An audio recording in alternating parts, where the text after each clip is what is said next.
Hey friends, my name is Richard I. Porter, and I was just asked a really cool question on LinkedIn about what's the number one book every entrepreneur should read. Um, and I want to share with you my perspective on it. So let me go ahead and use my screen to help share and talk about this. I think that will probably be the best way to do it. So Arto asked, um, he mentioned that Seven Powers is his favorite book that he recommends, and I loved Seven Powers. Fantastic strategy for entrepreneurs. I think it really it helps you to focus in on which powers are accessible to you.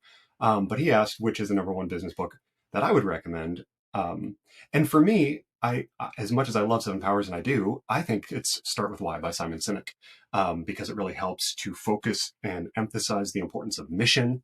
I absolutely love that clarity.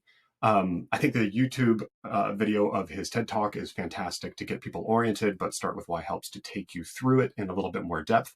I am a big Simon Sinek fan overall. I think I've already loaned out my copy of Start with Why, so it's not up on my bookshelf right now. I do have Together is Better, which is a cool little picture book of a schoolyard story that really emphasizes the same ideas, which I think is pretty neat too. Now, I do want to mention that, of course, I don't think I have a monopoly on the right answers. And a good friend of mine, Rob Thielen, fantastic entrepreneur, excellent at what he does, and just thoroughly all around impressive guy. He has a different opinion than I do. His favorite book that he recommends is Thinking Fast and Slow, the late, great Danny Kahneman.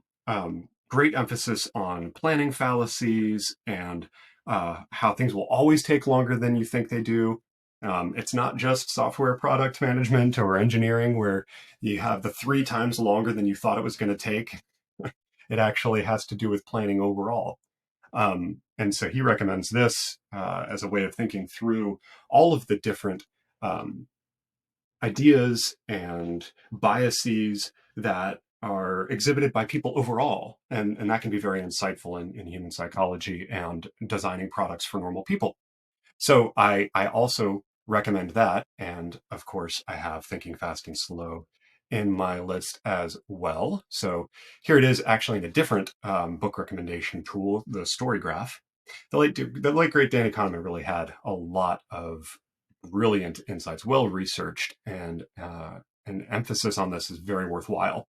So I also like to recommend a lot of business books. So there's if you only take one thing away from this, you can take away the two big recommendations of Thinking Fast and Slow and also Start with Why. But if you want to take away more, I love using the Goodreads feature of being able to put things on a shelf. So I have a whole bookshelf full of business and product books, and you can see what I thought of them in terms of the star ratings. I try to write reviews, and I'm working on getting better at this. Always working on getting better at everything. But one thing that I'm trying to do is share top takeaways and put those into a review when I finish a book. So I'm working on getting better about that. The Story Graph is another really cool book recommendation tool that I've discovered.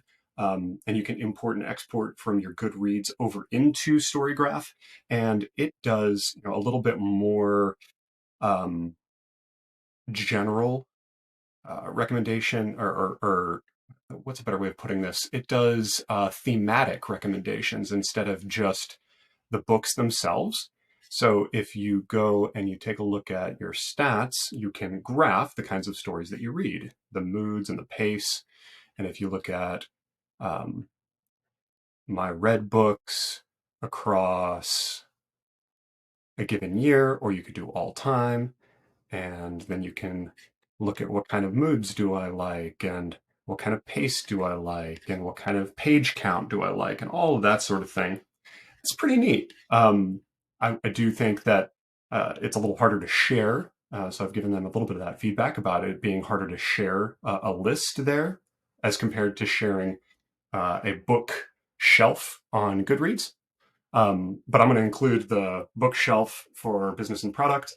And I'm definitely going to do a bit more recording on recommendations I have for ways of picking books. But I wanted to really quickly record this answer that I've got and share to the response of Arto's prompt of these specifics that I think are really valuable, and then more general.